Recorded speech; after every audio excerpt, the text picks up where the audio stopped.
Hey guys, my name is Carissa. Welcome to my channel if you're new here. So, Fear Street Prom Queen came out on Netflix on Friday night, and I've got to admit, this is my favourite one so far, though I feel like the bar is set pretty low with the previous trilogy. So this is number 4 in the Fear Street movies. There's been 3 others that just didn't really grab me the way that I hoped that they would. Look, I grew up reading these books, so this is very nostalgic for me. I read the Goosebumps ones as a kid, then graduated onto the Fear Street ones, and I was so excited to see it was coming to the big screen, well, the small at-home screen. Anyway, so I really would love it if this was made into a TV show and it had like a different book per episode, or an anthology show would work as well, because the Goosebumps anthology one just was horrible, and I feel like Fear Street could work really well. So this will be a spoiler-free review, so consider liking or subscribing if you want to see more from me. So this is based on the Fear Street book Prom Queen, and I've got to say, one of the things that really stood out to me was the killer actually walks at a normal speed pertaining to the situation that he's in, or she, it could be a she. So the killer is obviously trying to kill these teenagers, and in every slasher movie basically in history, we have the killer slow walking, like they're in slow motion. So seeing this killer like really, well, actually Ghostface sometimes runs. Ghostface is the exception, though he's my favorite slasher killer, so he's always going to be my exception. Anyway, normally though, they walk pretty slowly. This guy or girl runs, and yeah, it was a little jarring at first because it's like, you're not used to that. This really feels like that show, if you've seen it, Scream Queens. If not, it's on Disney Plus. I highly recommend it. It's so underrated. There's a bunch of popular girls basically getting killed by a serial killer in a red leather sort of outfit. Yeah, it's silly and goofy and so fun. But this one, it didn't really lean into the humor like I expected it to.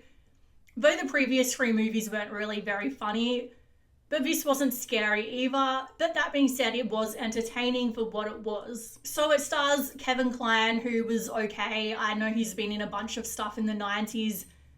You know, he's never really stood out to me as a particularly amazing actor, but he's not awful either. So there's Ariana Greenblatt, who was in the Barbie movie. I feel like she always plays those bully type roles so far, sort of getting typecast there.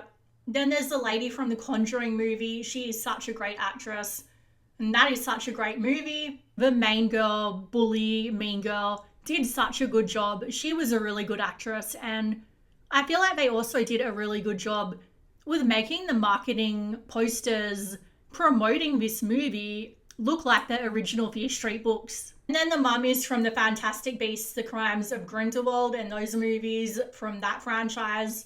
She did a good job. She's a really good actress. The main girl, pretty good. Her best friend who wore the tuxedo. There was some moments where her acting was so bad it almost took me out of it.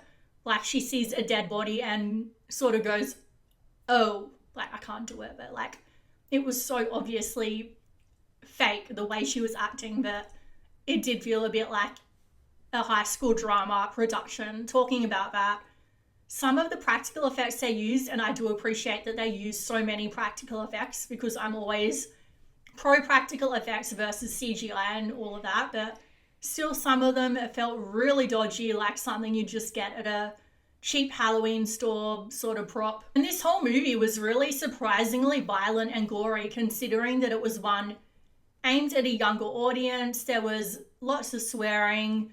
There were the Christians who, of course, they have to have using God's name in vain and being weird because they can never have a normal Christian in a movie these days. The score is amazing. I love the soundtrack and the score. It just felt like it really was that 80s sort of slasher. Just, it was really well suited for the tone. They had these video flashback scenes that I really liked. Look, it's nothing groundbreaking, but I feel like to put on after work, it's a pretty good movie. The characters didn't have any of it really annoyed me, but I didn't really root for them or care about them either. They were sort of just there. There was no tension, build up, or dread. It's sort of like the killer was just like, boo, I'm here, and then killed people. Like, I would have really liked if they had added some tension and actually made this creepy. Like, it's a teen slasher. I doubt it's ever going to be truly scary, especially for an adult like me. But still, I feel like there were moments they could have really lent into that creepiness and they didn't. So it's like, what, you're trying to go for a teeny bopper sort of slasher, but then you're adding all this gore and swearing. So, I mean, what do you want?